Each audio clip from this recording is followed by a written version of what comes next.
મિત્રો, આ વિડીયોમાં આપણે ગૌતમ બુદ્ધ વિશે જાણવાનું છે, તો વિડીયોમાં છેલ્લે સુધી બન્યા રહેજો. ચેનલને સબસ્ક્રાઈબ જરૂર કરજો, જેથી આવનારા વિડીયોની અપડેટ આપ સુધી પહોંચી શકે. ધન્યવાદ.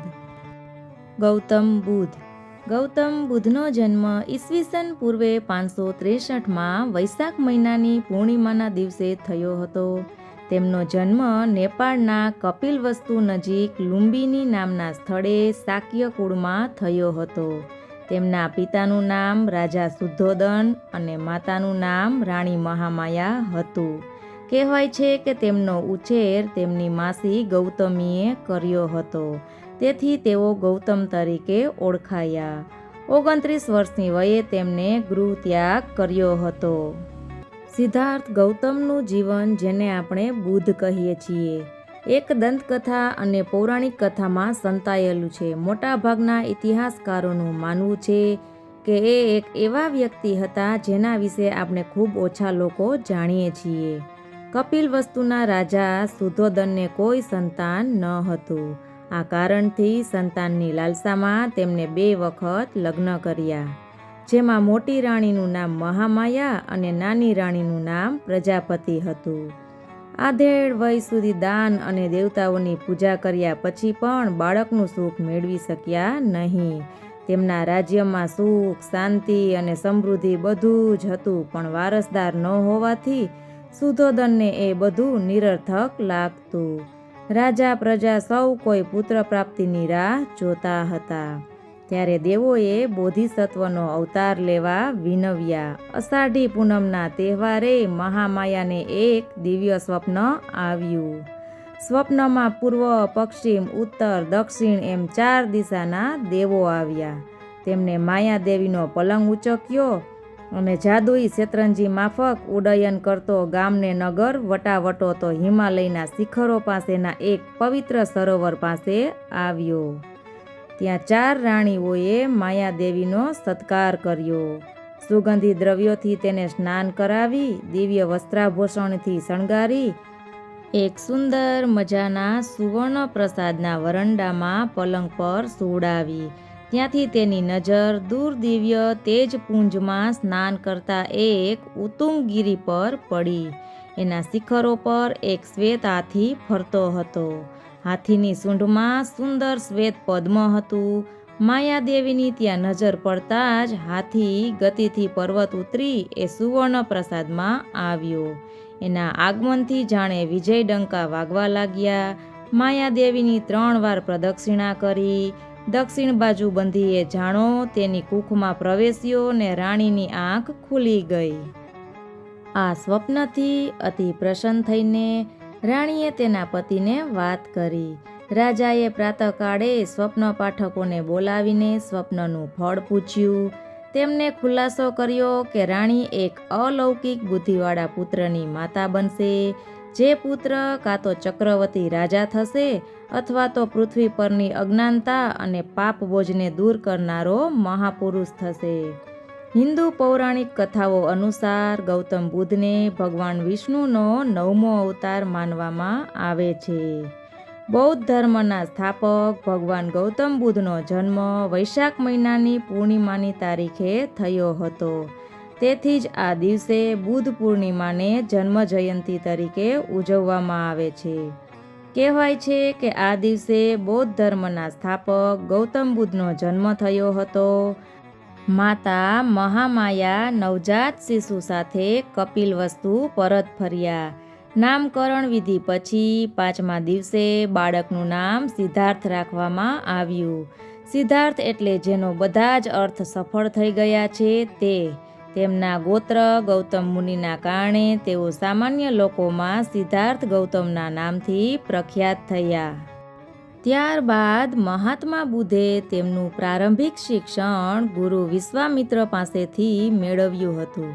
તેમને તેમના ગુરુ વિશ્વામિત્ર પાસેથી વેદ અને ઉપનિષદનું શિક્ષણ મેળવ્યું હતું. વેદ અને ઉપનિષદોની સાથે તેમણે યુદ્ધ અને રાજાશાહીનું શિક્ષણ પણ લીધું હતું. તેઓ ઘોડેસવાર, તલવારબાજી, કુસ્તી, તીરબાજી એ પણ બધું શીખ્યા હતા.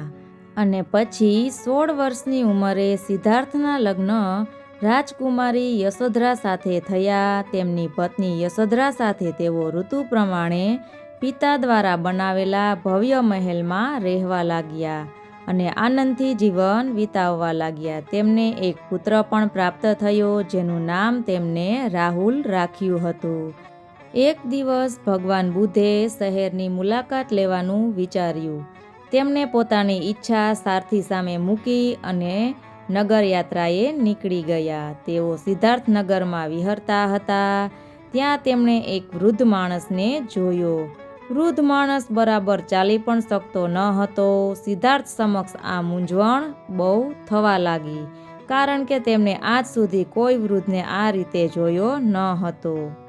અને પછી તે વૃદ્ધ વિશે સારથીને પૂછ્યું. ત્યારે સારથીએ જવાબમાં કહ્યું કે એ તો વૃદ્ધ માણસ છે. દરેક વ્યક્તિ એક દિવસ વૃદ્ધ થાય જ છે. આ કુદરતનો નિયમ છે. સિદ્ધાર્થે પોતાની તરફ જોયું અને પ્રશ્ન કર્યો કે શું હું પણ એક દિવસ આવો બનીશ? સારથીએ જવાબ આપ્યો કે હા, દરેક વ્યક્તિ વૃદ્ધ થવાનો જ છે. આ પછી સિદ્ધાર્થ આગળ વધ્યા. તેમણે એક બીમાર માણસને રસ્તાની બાજુમાં પડેલો જોયો, જે પીડાથી બૂમો પાડી રહ્યો હતો. આ જોઈને સિદ્ધાર્થે સારથીને ફરીથી પૂછ્યું. સારથીએ કહ્યું કે આ તો બીમાર વ્યક્તિ છે, જે કોઈ રોગના કારણે પીડામાં પીડાઈ રહ્યો છે. આ શરીર ક્યારેક બીમાર પણ પડે છે. આવું લગભગ દરેક વ્યક્તિઓ સાથે થાય છે.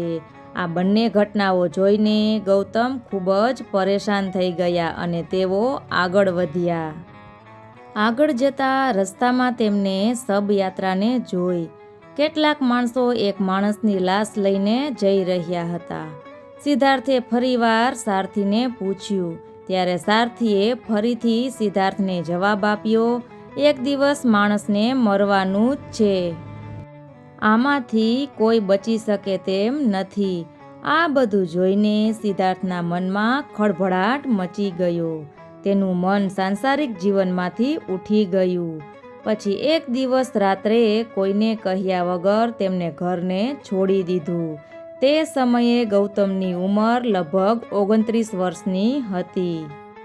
અને ત્યારબાદ એવી માન્યતા પ્રચલિત છે કે 7 દિવસ અને 7 રાતની કઠોર તપસ્યા કર્યા પછી જ્યારે ગૌતમ બુદ્ધને જ્ઞાન થયું, ત્યારબાદ તેઓ સાવ મૌન થઈ ગયા હતા.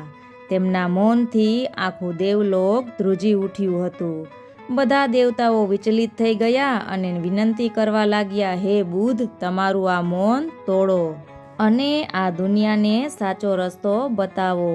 યુગોની તપસ્યા પછી માણસ બુદ્ધ બને છે. જો તમે મૌન થશો તો આ જગત કાયમ માટે શાંત થઈ જશે. ત્યાર પછી તેઓ આ દિવ્ય જ્ઞાનનો ફેલાવો કરવા ભ્રમણ માટે નીકળ્યા. 5 બ્રહ્મચારીઓ કે જેમણે ગૌતમ બુદ્ધને આનંદી માનીને છોડી દીધા હતા, તેઓ સારનાથમાં આધ્યાત્મિક સાધના કરી રહ્યા હતા. અને જ્યારે ગૌતમ બુદ્ધ ત્યાંથી પસાર થયા ત્યારે પેલા 5 બ્રહ્મચારીઓ બુદ્ધને જોઈને ઓળખી ગયા અને સમજી ગયા કે બુદ્ધને બૌદ્ધની પ્રાપ્તિ થઈ ગઈ છે. તે 5 જણ ગૌતમ બુદ્ધના પગે પડ્યા. બુદ્ધે તેમને પોતાના શિષ્ય તરીકે અપનાવ્યા. સારનાથમાં જ તેમને ઉપદેશ આપ્યો અને આ ઉપદેશમાં બુદ્ધે કહ્યું, પવિત્ર જીવન જીવવા માટે મર્યાદાઓનું પાલન કરો. તૃષ્ણા, ઈચ્છા, મોહને ત્યાગી દો. જાતિના ભેદભાવોનો અંત લાવો. આમ ગૌતમ બુદ્ધે જાતિ, વર્ણ, ભેદભાવનો સખત વિરોધ કર્યો હતો. આ વિશે તેઓએ કહ્યું હતું કે કોઈ પણ મનુષ્ય જન્મથી બ્રાહ્મણ કે શૂદ્ર નથી. હું બ્રાહ્મણ પણ નથી, હું ક્ષત્રિય પણ નથી, હું વૈશ્ય કે શૂદ્ર પણ નથી. આ બધા માત્ર ધર્મના ઢોંગ છે. હું એકમાત્ર સામાન્ય વ્યક્તિ છું. અને ત્યાર પછી ગૌતમ બુદ્ધનું ઈસવીસન પૂર્વે 483માં કુશીનારામાં મૃત્યુ થયું હતું. તેમના મૃત્યુને બૌદ્ધ ધર્મના અનુયાયીઓ મહાપરિનિર્વાણ કહે છે. પરંતુ તેમના મૃત્યુ અંગે ઘણા બૌદ્ધિકો અને ઇતિહાસકારો એકમત નથી. એવું પણ માનવામાં આવે છે કે એક વ્યક્તિએ મહાત્મા બુદ્ધને મીઠા ભાત અને રોટલી ખવડાવી દીધા હતા. મીઠા ભાત ખાધા પછી તેમને પેટમાં દુખાવો થયો, જે બાદ તેમનું મોત નીપજ્યું હતું. તો મિત્રો, આ હતી ગૌતમ બુદ્ધ વિશેની માહિતી. ચેનલને લાઇક, શેર અને સબસ્ક્રાઈબ જરૂર કરજો. વિડીયો બીજા સાથે શેર અવશ્ય કરજો, જેથી આવનારા વિડીયોની અપડેટ આપ સુધી પહોંચી શકે. ધન્યવાદ.